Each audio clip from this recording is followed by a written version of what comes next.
On today's Growth Points, I'd like to just take a minute and talk to you about the subject of waiting on the Lord. I'm not very good at patience, and I'm sure many who are listening to this struggle as well.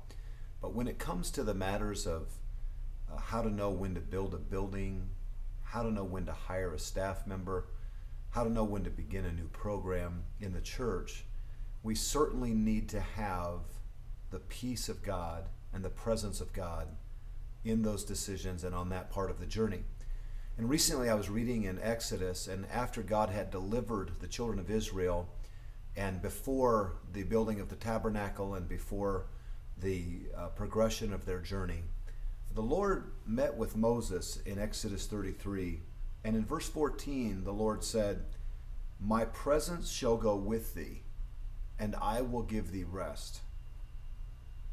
And he said unto him, "If thy presence go not with me, carry us not up hence."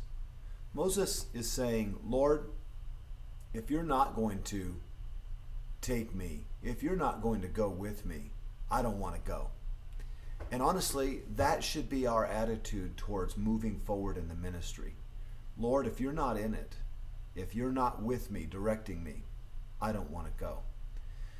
And I'm sure that you could testify, as I could testify, that those times when I moved ahead of God, there were some lessons to be learned.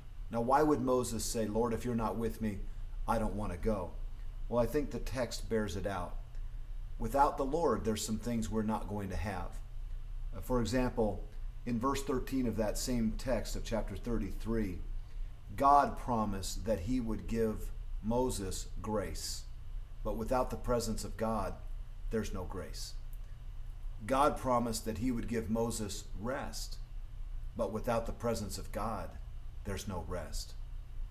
God promised that he would give Moses provision, but without the presence of God, there's no provision. You see, a wise leader would say with Moses, unless you go with me, I'm not going. I don't want to go without the Lord. I don't know what decision you're facing today. I just want to challenge you. Make sure that he goes with you. Have a great day.